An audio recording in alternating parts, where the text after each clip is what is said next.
Hey folks, Corey Zoller here, Director of Player Development at Colorado Golf Club. Welcome back to another edition of Kozo's Coaching Corner. Now, in my last video, we discussed the 3 T's, or the 3 sources of tension that are almost certainly jamming up your game unless we can identify and correct for them. So if you missed that video, hit pause, go back and check out the 3 T's so that you're up to speed.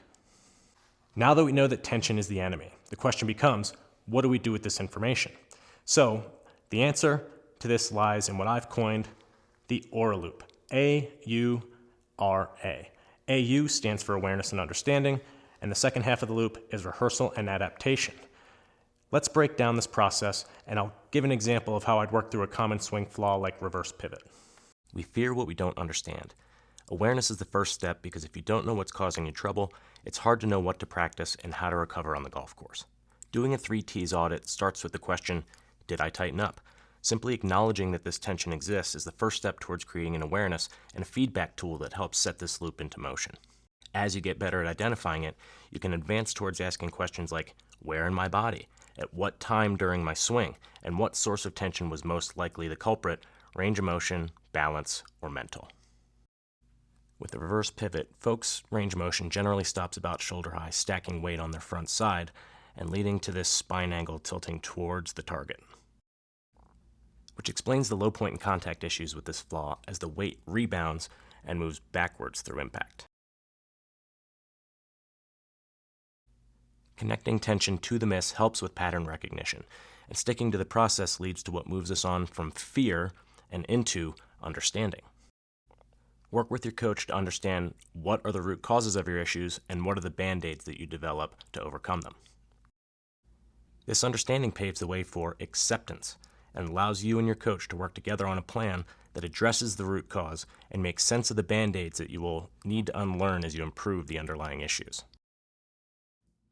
The drills and training aids that you put into place should enhance the awareness of the root cause and require you to perform the new movement properly. Work with your coach to understand how the old band-aids and the new moves may conflict so you smile through correcting those errors and you don't get discouraged by experiencing a new miss. Here's an example of a drill that I'd prescribe to someone with this issue. So we've identified that we have some reverse pivot in our backswing. And after doing a little bit of digging, we discovered that your range of motion stops right about here. And if we go any further, we reverse spine tilt in order to try to find a little more room in the backswing. We're going to do the flamingo drill. We start with the ball in the middle of our front foot. We put our trail leg back behind, just barely touching the ground, with our knees close together. And the goal of this is to get out of that drop where our knee comes towards the ball, and then we stand up and wind up this way. So I would like for you to start this at a low energy level with the goal of finishing in really good balance with our buttons in front of this lead toe. If you find yourself going quickly and wanting to lose balance back this way, we want to do a little 3 T audit. Am I going too far? Am I rushing from the top? Where can you feel tension in your body? And the more we do this drill, start at a low energy level and work our way up to see what breaks.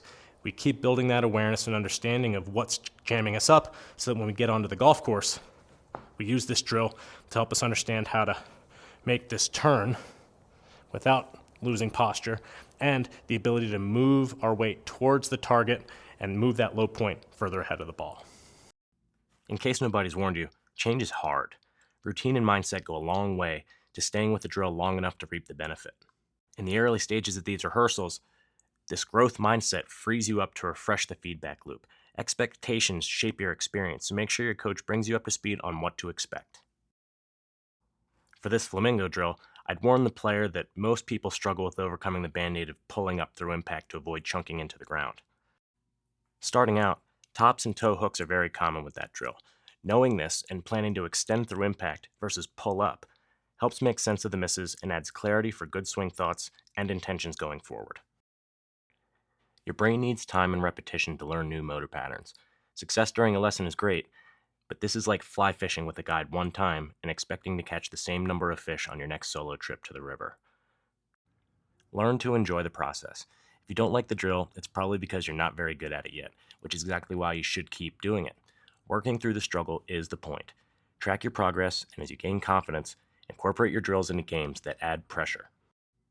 The light at the end of the tunnel is that you'll have clear intentions for your pre-shot routine and create the types of good habits that get you in the zone and increase your chances for success on the course. Once your new move is ingrained, you can work with your coach to find the next step on your path to improvement. Well, there we have it. Once we bring awareness to what's causing all of our issues and we understand it better, now we don't have to fear it. We can actually put a plan in place to move forward and practice and play with confidence. The ability to rehearse and adapt these new moves that we've identified are really what give you the confidence that you're working on the right stuff, so that when you go out on the golf course, you can turn your mind off and enjoy yourself and play better golf. If you found this helpful, please do me a big favor, hit that subscribe button, share it with a friend, and until next time, we'll catch you on another edition of Kozo's Coaching Corner.